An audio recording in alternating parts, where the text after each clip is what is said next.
What's good, guys? Today is going to be part 3 of the BU EMSSP series that we're doing on the first summer that you spend in Boston. If you haven't already watched part 2, which is about housing and a little bit about BU's campus, make sure you go back and watch that before you watch this video. All right, let's get into today's video.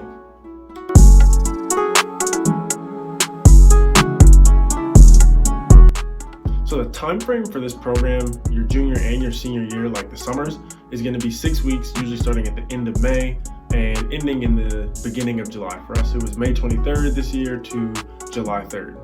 In terms of travel, most people ended up taking planes. You know, if you live far away, like I lived in Florida, so that would have been like a super long drive, or pretty much anywhere else you're going to want to fly. But there were a few people in our program that lived kind of close that were able to drive. Now, the upside is if you can drive, I would definitely do it because you're going to bring so much stuff. It's kind of difficult to get all that in extra bags on your flight, which can like really be expensive. So if you can drive, I would recommend driving. But if obviously you're far away, you're just gonna have to fly.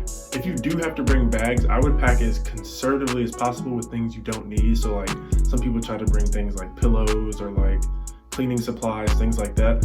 If it's something you can just buy there, I would just recommend buying it there because you're not gonna have enough space to bring all the things that make you comfortable that you would usually have at home. So like I said, definitely try and be conservative and buy as much as you can there.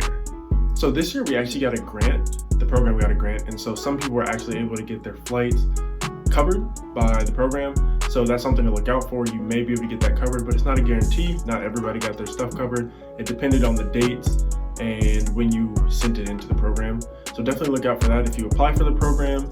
And then the only other thing I would suggest in terms of travel is if you can get there a day or two early. Most people got there a day or two early with their parents, or at least like one parent or somebody that they knew, and kind of explored the city, got comfortable before actually moving in on campus. In terms of class options, you have 3. You're either going to take sociology, psychology, or sociology of healthcare. This year, I actually took sociology of healthcare, which compared to what my other classmates said about classes in psychology and sociology at BU, sociology of healthcare was definitely the most rigorous. It was very reading intensive. There were some days where we had to read like 30 pages, 40 pages of like dense material. So it's definitely the most difficult one, but they're all like, you can get an A in it if you really put the work in. But between the 3, sociology of healthcare is definitely the most work. All 3 of them are 2 times a week classes. So it's either gonna be Monday and Wednesday or Tuesday and Thursday. And they were all around midday, so you're not gonna have to worry about waking up super early. And then really besides that, they were really doable just as long as you study and like you put the work in. So they also had us take a cars class with Cambridge this year, and that was really nice. I think it was a good prep for cars because a lot of people tend to struggle with that. It was another 2 times a week type of thing, so we did it Tuesday and Thursday, and it was in addition to the class. So you'll be taking a class, you'll be taking the cars course, and then you'll be doing one more thing, which was basically a professional development course that you're going to take with the head of the program, and it's basically preparing you for racism and other obstacles that you're going to face in the healthcare field. So that was a nice addition to the learning that we had going on this summer. So because of COVID, we didn't get to do as many things as we would usually get to do, just because of obviously trying to figure out regulations and things are opening up and then closing back down. There's a lot going on, so we didn't get to do as much, but typically you get to do a couple of things like cohort activities. So even with COVID, we went to a baseball game. It was a Red Sox versus Yankees game, which was really fun. We did a little bit of painting. And then we also we had a cookout. We had a cookout and that was really fun. Everybody enjoyed it. We played cards the whole time. So you do a couple of things, but by and large, this first summer is gonna be a lot of free time. So I'll talk about this a little bit later, but it's really important that you create a good bond with the people in your cohort because a lot of your time is gonna be spent with those people. In terms of food, the Boston program is gonna pay for you to have the free meal plan at BU, which allows you to eat 14 times at the caf per week, which is 3 times a day per weekday, and then 2 times a day on the weekends. So that was nice. I personally didn't have a problem with it. I thought it was better than Hampton's food. So it was an upgrade for me, but I do know a lot of people in my cohort got tired of the food pretty quickly. So you may want to consider bringing extra money so that you can eat out when you don't feel like having caf food.